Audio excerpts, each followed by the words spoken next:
حدیث مبارکہ کے اندر مسلم شریف کی صحیح روایت ہے،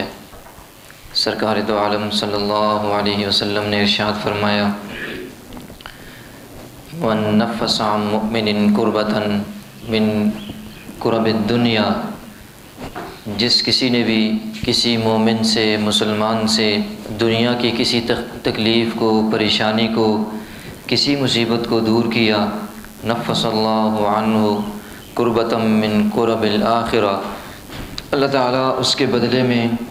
اس شخص کے ساتھ آخرت کی سختیوں والے دن، آخرت کی پریشانیوں اور تکلیفوں والے دن اس کے ساتھ آسانی اور نرمی والا اللہ اس کے ساتھ معاملہ فرمائیں گے۔ اسی روایت کا اگلا حصہ فرمایا کہ من یسر علی معسر، کہ جو شخص کسی بھی تنگ دست کو مہلت دیتا ہے، یسر اللہ فی الدنیا والآخرہ، اللہ تعالیٰ اس شخص کو دنیا میں بھی اور آخرت میں بھی اس کے ساتھ آسانی والا معاملہ کرتے ہیں۔ مثال کے طور پر اگر کسی شخص کو کوئی قرض دیا ہو، اب قرض دار کو یہ اختیار حاصل ہے کہ وہ مطالبہ کر سکتا ہے اپنے قرض کا، لیکن دیکھتا ہے اس کے حالات درست نہیں ہیں، تنگ دست ہے، اس وقت مالی طور پر ٹھیک نہیں ہے، تو اسے کہتا ہے کہ ٹھیک ہے، جب آپ کے پاس ہوں تو پھر مجھے ادا کر دینا، اس وجہ سے کہ اس کے بدلے میں اللہ تعالیٰ میرے لیے دنیا میں بھی آسانی کر دے گا، اللہ آخرت میں بھی آسانی فرما دے گا۔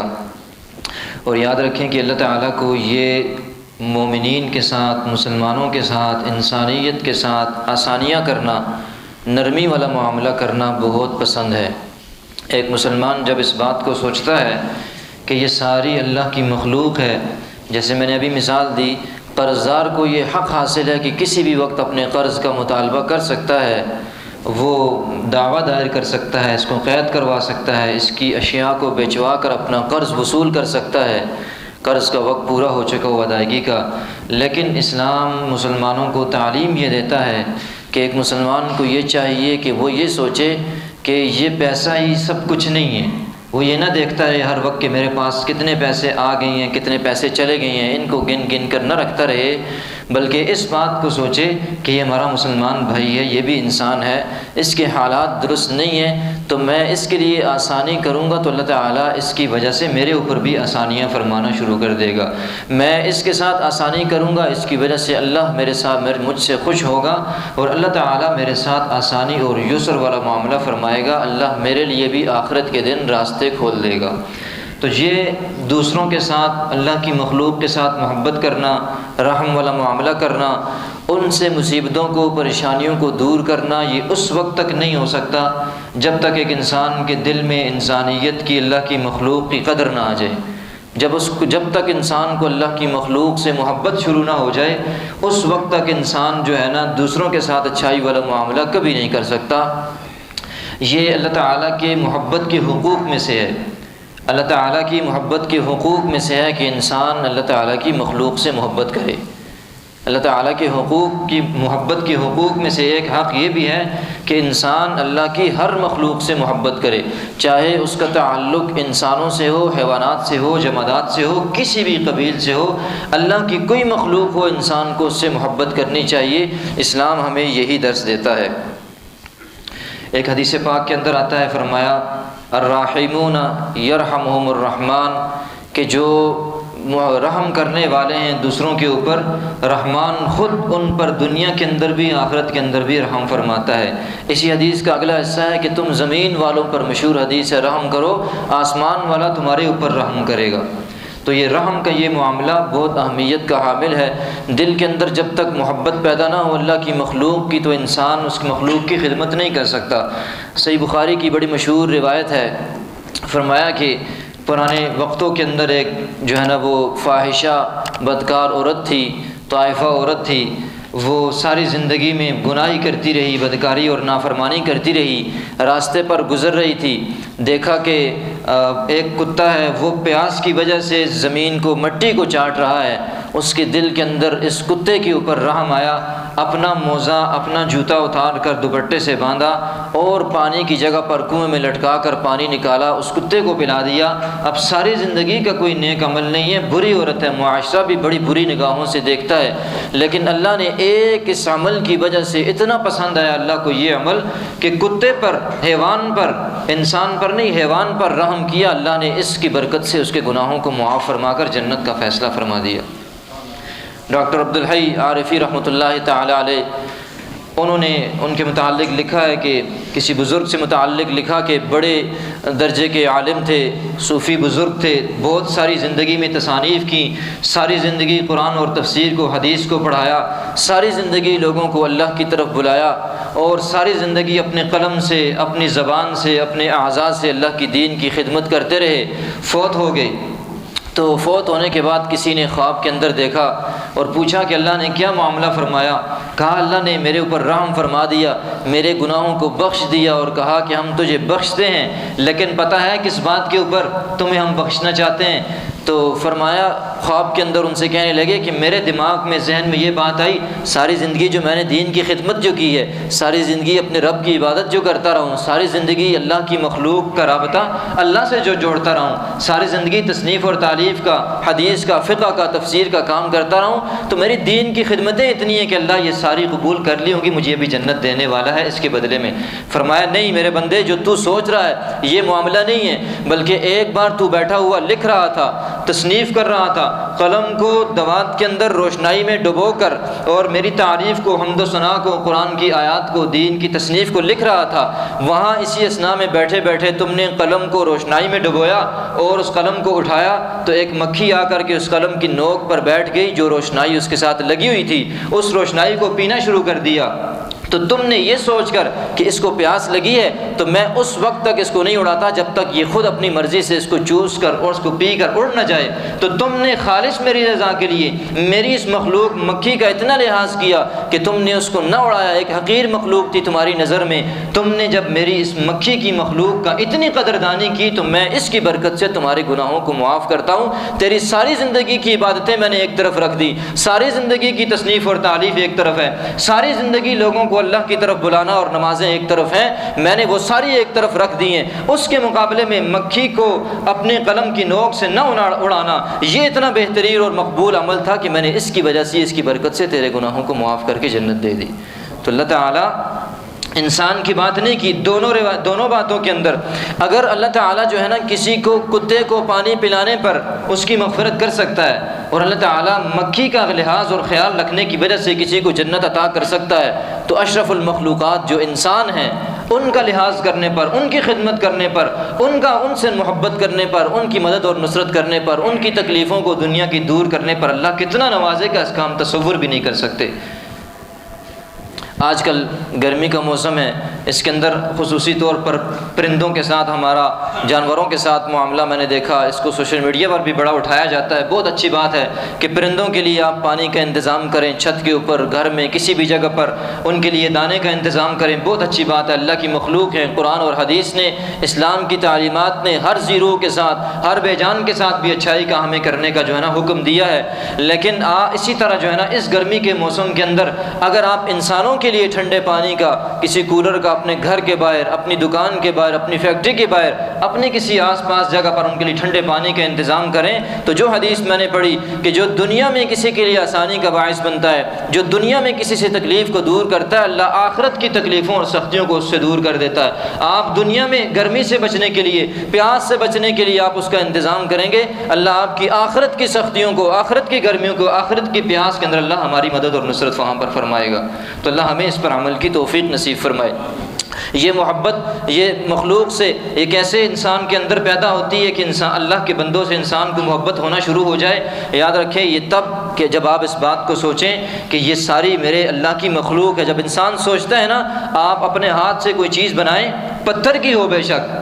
پتھر کی ہو، لیکن جب آپ اس پر محنت کریں، تراشیں، اس پر کام کریں، اس پر وقت لگائیں، اس پر محنت کریں، تو وہ جو مجسمہ، جو چیز، جو اس کی حیت اور شکل آپ کے پاس آتی ہے، آپ کے دل کے اندر بڑی قدر آتی ہے اس کی، آپ کو بڑی محبت ہوتی ہے، آپ نہیں چاہتے کہ اس کو کوئی نقصان پہنچائے، کوئی خراش بھی اس کے اوپر لگائے، کہ میں نے اس پر بڑی محنت کی ہے، میں نے بڑے شوق سے اس کو تراشا ہے، اس کی ساخت اور کاشت کی ہے، تو آپ کا دل نہیں چاہتا کوئی اس کو جو ہے نا خراب کر دے۔ تو اسی طرح یہ اللہ کی مخلوق، اللہ نے فرمایا خلقت بیدی، میں نے انسان کو تو اپنے ہاتھوں سے مبارک پیدا کیا ہے، اس کے ساتھ جو محبت والا معاملہ کرتا ہے، فرمایا میرا کنبہ ہے مخلوق، تم اس کے ساتھ، میرے نزدیک سب سے بہترین وہ ہے جو میری مخلوق اور کنبے کے ساتھ اچھا معاملہ کرتا ہے۔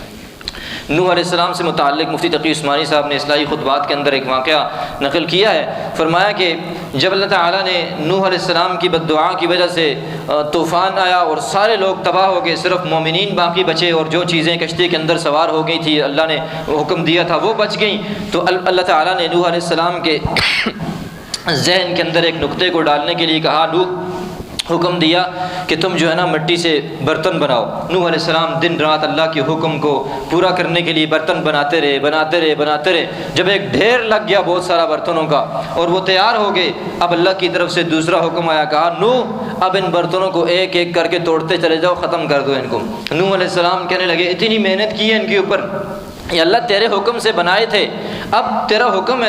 میں نے اتنی محنت کی ہے ان کے اوپر، دن رات ایک کر دی تیرا حکم کو پورے کرنے کے لیے، اب آپ کی طرف سے یہ حکم ہے کہ توڑ دو۔ تو بہرحال اللہ کا حکم تھا، نوح علیہ السلام نے نہ چاہتے ہوئے بھی سارے برتنوں کو توڑ دیا۔ برتنوں کو توڑنے کے بعد دل بڑا دکھا اس بات کے اوپر کہ میں نے بڑی محنت سے، محبت سے، چاہت سے اللہ کے حکم کو پورا کر کے یہ اتنے پیارے خوبصورت برتن تیار کیے تھے، اب توڑ دیے۔ اللہ نے جو بات سمجھانی تھی فرمایا، نوح تو نے اپنی مرضی سے نہیں، میرے حکم سے ان برتنوں کو تراشا تھا، ان کو بنایا تھا اپنے ہاتھوں سے، ان پر محنت کی تھی، اور جب یہ برتن تیار ہو گئے پھر میرا حکم آیا تو تیرا دل نہیں چاہ رہا تھا، تو چاہتا تھا کہ کسی بھی طریقے کے ساتھ جو ہے نا ان برتنوں کو یہ بچ جائیں، یہ جو میری محنت ہے، میں نے دن رات ان سے جو ہے نا ان پر محنت کی ہے، اب تیرے دل کے اندر مٹی کے ان برتنوں کی، بے جان چیزوں کی اتنی محبت آ گئی کہ تیرا دل نہیں چاہتا تھا کہ یہ ٹوٹ جائیں، لیکن تو نے میرے حکم کو دیکھا، لیکن دل تیرا پھر بھی دکھا۔ ہائے نوح تجھے یہ بات یاد نہ رہی، تو نے ایک ہی جملہ میرے سامنے ہاتھ اٹھا کر کہہ دیا، رب لا تذر علی الارض من الکافرین دیارا،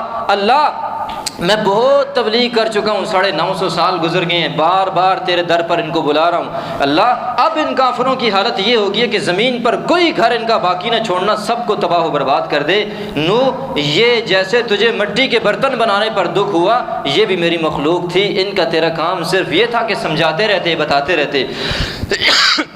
اللہ نے یہاں یہ بتایا نوح علیہ السلام کو کہ میں نے ان انسانوں کو، اس مخلوق کو اپنی ہاتھ سے جب پیدا کیا تو، اور انبیاء کے سلسلے کو جب میں نے اس کے اندر جاری و ساری کیا تو مقصد تو میں بھی روز دیکھتا ہوں کہ میری نافرمانی کرتے ہیں، تم نے 950 سال تبلیغ کی، میری طرف بلایا، ان کے نہ ماننے پر تیرا دل ان سے اچاٹ ہو گیا،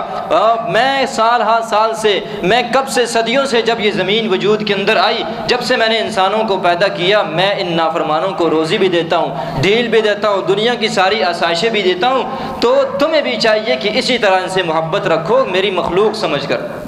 جب انسانوں کو اللہ کی مخلوق سمجھ کر کے ان کے مسائل کو حل کرنے کی کوشش کرتا ہے، جب ان کے ساتھ چلنے کی کوشش کرتا ہے، اللہ اس پر بڑی رحمت فرماتے ہیں، اللہ اس کے لیے آسانیاں فرماتے ہیں۔ ہمیں یہ حکم نہیں ہے کہ انسانوں کو اس زمین سے مٹا دیں، ہمیں یہ حکم نہیں ہے کہ ان کے گناہوں کی وجہ سے ان سے نفرت شروع کر دیں، ہمیں جو حکم ہے اس کی خدمت کرنا، اس کا خیال رکھنا، اس کو راہ راست پر لانا، ہمارے ذمے صرف یہی کام ہے، اور اس میں نہ تھکنا، اس میں مایوس نہ ہونا، اللہ نے ہمیں اسی کا حکم دیا ہے۔ اور یاد رکھیں حضرت جنید بغدادی کیسے اولیاء اللہ کے بندوں سے محبت کرتے تھے۔ مجھے اور آپ کو گناہگاروں کو دیکھ کر ہم 2 نمازیں پڑھ لیں تو جو شخص 1 نماز بھی نہ پڑھتا ہو تو اس کو ہم بڑے عجیب نگاہوں سے دیکھتے ہیں کہ یار میں تو بڑا اللہ کا ولی ہوں، میں تو اتنی نمازیں پڑھتا ہوں، اتنے روزے رکھتا ہوں، اتنا نیک کام کرتا ہوں، یہ تو کچھ بھی نہیں کرتا ہے، اس کی حیثیت کیا ہے؟ کچھ بھی نہیں ہے۔ اللہ والے اللہ کی مخلوق کا کیسا لحاظ رکھتے ہیں، پھر اسی کی برکت سے اللہ ساری انسانیت کے دلوں میں ان کی محبت ڈال دیتے ہیں، اسی کی برکت سے اللہ ان کو نیک نامی عطا فرماتے ہیں، اسی کی برکت سے اللہ ان کو رہتی دنیا تک، قیامت تک نام اور مقام اور مرتبہ عطا کرتے ہیں، عزت اور رفعت سے نوازتے ہیں۔ جنید بغدادی بغداد کے اندر دجلہ کی نہر کے دریا کے پاس سے گزر رہے تھے، وہاں پر چہل قدمی کر رہے ہیں،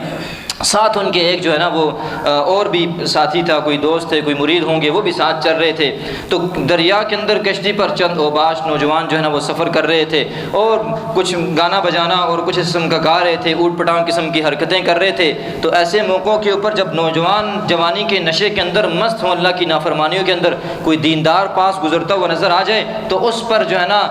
آوازیں کسنا، اس کو تنگ کرنا، اس کو پریشان کرنا بھی اس تفریح کا حصہ سمجھتے ہیں۔ تو ان لوگوں نے ساتھ گناہ کا کام بھی کرتے رہے، گانے بجانے بھی کرتے رہے، ساتھ جنید بغدادی پر آوازیں بھی کستے رہے، ان کو بھی برا بھلا کہتے رہے۔ تو ان کے ساتھ جو ساتھی تھے، جنید بغدادی آرام سے سکون سے جا رہے ہیں، تو ساتھ والے جو صاحب تھے، مرید تھے، ان کو بڑا غصہ آیا۔ کہنے لگے ایک تو اللہ کی نافرمانی، فسق اور فجور کے اندر، گناہ کے اندر مبتلا ہے، دوسرا اللہ والوں کا مذاق بھی اڑا رہے ہیں، ان پر جو ہے نا آوازیں بھی کس رہے ہیں۔ آپ حضرت ان کے لیے ہاتھ اٹھائیں، بد دعا کریں کہ اللہ ان لوگوں کو تباہ و برباد کر دے۔ حضرت جنید بغدادی رحمۃ اللہ تعالی علیہ نے ہاتھ اٹھائے اور اللہ سے دعا کی کہ یا اللہ، جیسے تو نے ان نوجوانوں کو دنیا کے اندر عیش و عشرت کی خوشیوں کا یہ سما عطا کیا ہے، یہ اپنے آپ کو خوش سمجھ رہے ہیں، خوشیاں منا رہے ہیں، سکون سے عیش سے زندگی گزار رہے ہیں، اللہ ان کے اعمال کو بھی ایسا اچھا کر دے کہ ان کو آخرت کے اندر جنت کی خوشیاں نصیب ہو جائیں۔ تو اللہ والے تو اللہ کی مخلوق کی ایسی فکر کرتے ہیں۔ ہم لوگ اپنے آپ کو معتبر سمجھتے ہیں، وہ دوسروں کو اپنے سے زیادہ بہتر سمجھتے ہیں، کہ وہ لوگ جو ان پر آوازیں کس رہے ہیں، اپنی انا کو مارنا،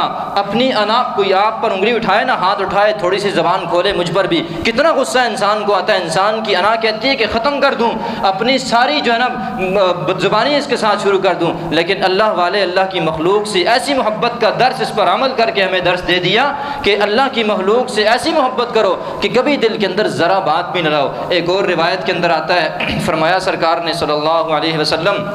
ایک تاجر کو لایا گیا اللہ کے دربار کے اندر، مرنے کے بعد فرشتوں سے کہا، لوگوں کو دکھانے کے لیے یہ بات سمجھائی کہ اس کے نامۂ اعمال کے اندر دیکھو، کچھ نیک اعمال ہیں، کوئی نماز ملتی ہے، کوئی زکوٰۃ ملتی ہے، صدقہ خیرات ملتا ہے، کچھ دیکھو اس کے نامۂ اعمال کے اندر حج ملتا ہے، کوئی اور نیک عمل ملتا ہے۔ کہا اللہ اس کے تو نامۂ اعمال میں کچھ بھی نہیں ہے۔ اچھا اور ڈھونڈو دیکھو۔ کہا اللہ بس ایک ہی بات ہے اس تاجر کے اس نامۂ اعمال میں، اس نے نوکر رکھے ہوئے تھے، اپنے کارندے رکھے ہوئے تھے، ان کو سامان دیتا تھا کہ جاؤ فروخت کیا کرو، لیکن سب کو ایک اصول سمجھا کر کے رکھا تھا کہ جب بھی مارکیٹ میں، جب بھی جو لوگوں کے پاس جاؤ چیز کو فروخت کرو تو خریدنے والے کی مالی حیثیت کو دیکھ لیا کرو، مفلس ہو، نادار ہو، مالی اعتبار سے کمزور ہو تو اس کے ساتھ آسانی والا معاملہ کرنا، پیسے لینے میں کوئی جلدی نہ کرنا، اور ہاں دیکھو اگر بہت کمزور ہے تو اسے معاف بھی کر دینا، اس سے زبردستی پیسے لینے کی کوشش نہ کرنا، چیز اس کو ویسے ہی دے دینا۔ اس نے یہ اصول اپنے سارے کارندوں کو سمجھایا ہوا تھا، ساری زندگی اس اصول پر کاربند رہا۔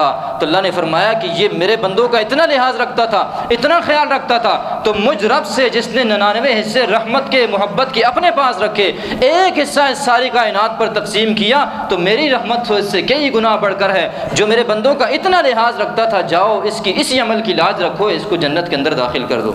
تو اللہ تعالیٰ انسان کی کسی بھی نیکی کو ضائع نہیں ہونے دیتے، لیکن یاد رکھیں اس کا یہ مطلب ہرگز نہیں ہے، یہ سارے واقعات جتنی باتیں آپ سے کی ہیں کہ آپ جو ہے نا، اب کوئی شخص ہے وہ صرف دین کے کسی ایک حصے کو پکڑ لے اور یہ کہنا شروع کر دے میں فلاں نیک عمل کر رہا ہوں، بس ٹھیک ہے، میں لوگوں کو معاف کر رہا ہوں، لوگوں کے لیے آسانی کے کام کر رہا ہوں، لوگوں کے پانی کا انتظام کر رہا ہوں، بس ٹھیک ہے۔ اس فاحشہ نے ایک کتے کو پانی پلایا، اللہ نے مغفرت کر دی، وہ مکھی والا واقعہ سنایا، اللہ نے مکھی کا خیال کرنے کی وجہ سے جنت دے دی، تو میں بھی یہ آسان کام کر رہا ہوں تو اللہ مجھے بھی جنت دے دے گا۔ یاد رکھیں یہ نالائقی کی علامت ہے، یاد رکھیں اللہ کی رحمت، یہ اللہ کی رحمت والا سارا معاملہ ہے، اور اللہ کا قانون یہ اور چیز ہے۔ اللہ کی رحمت یہ کسی بھی قانون کے، کسی قاعدے، کسی ضابطے کی پابند نہیں ہے۔ اللہ جب چاہے، جسے چاہے، کسی بھی عمل کی وجہ سے جنت عطا کر دے، کوئی اسے پوچھ نہیں سکتا۔ اللہ اگر چاہے ساری زندگی کے اعمال اٹھا کر کے پھینک دے، قبول نہیں کرتا، کوئی اسے پوچھ نہیں سکتا، اور ساری زندگی کوئی نیک عمل نہ ہو، کسی ایک چیز کو بہانہ بنا کر جنت دے دے، میں اور آپ اس کو پوچھ نہیں سکتے۔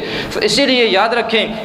میرا اور آپ کا کام کیا ہے، ہم لوگ، شریعت نے ہمیں دین کے سارے شعبوں پر عمل کی ترغیب دی ہے، ہر ایک شعبے کی الگ الگ ہمیں جو ہے نا احکامات بیان کیے ہیں، عقائد کے بھی، عبادات کے بھی، معاملات کے، معاشرت کے اور اخلاقیات کے، سب کے احکامات ہم نے، اللہ نے ہمارے سامنے بیان کیے۔ افسوس اس بات کا ہے، دکھ اس بات کا ہے، کسی بندے نے جو ہے نا وہ دین کی اخلاقیات کو لے لیا، لوگوں کے ساتھ اچھی طرح گفتگو کرنا، اچھا رویہ رکھنا، اس کو لے لیا، دین کے باقی سارے اعمال کو چھوڑ دیا، کسی نے معاشرت کو لے لیا، رہن سہن کو اچھا کر لیا، باقی سارے معاملات کو چھوڑ دیا، کسی نے اپنے معاملات لوگوں سے درست کر لیے، باقی ساری چیزیں چھوڑ دی، کسی نے نماز روزے کو عبادات کو لے لیا، باقی دین کے چاروں شعبے چھوڑ دیے۔ دین ان پانچوں شعبوں کا نام ہے، یاد رکھیں۔ عقائد بھی ہم نے اپنانے ہیں، عبادات بھی، معاملات بھی، معاشرت بھی، اخلاقیات بھی، سب شعبوں کے اندر میری اور آپ کی ساری زندگی کی کمائی کیا ہے کہ ہم پیدا ہونے سے لے کر، شعور پکڑنے سے لے کر مرنے تک اللہ کی عبادت کرتے رہیں،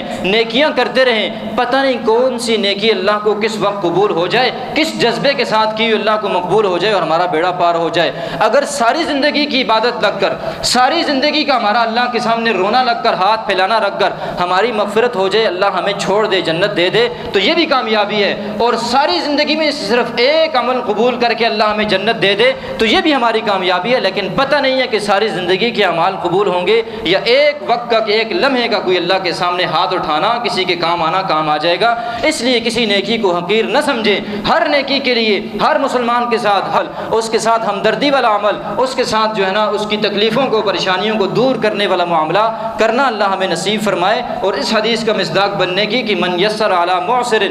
جو کسی بھی کے لیے آسانی کرتا ہے تنگ دست کے لیے، اللہ اس کے لیے دنیا میں بھی اور آخرت میں بھی آسانی والا معاملہ فرماتے ہیں۔ جو کسی دنیاوی تکلیف کو اللہ کے نبی نے فرمایا دور کرتا ہے، اللہ آخرت کی قیامت کی سختیوں سے اسے محفوظ فرما دیتا ہے۔ اللہ ہمیں اس پر عمل کی توفیق نصیب فرمائے، انسانیت کا، مسلمانوں کا، دوسرے لوگوں کا لحاظ کرنے کی توفیق نصیب فرمائے۔ وما علیہ الا البلاغ المبین۔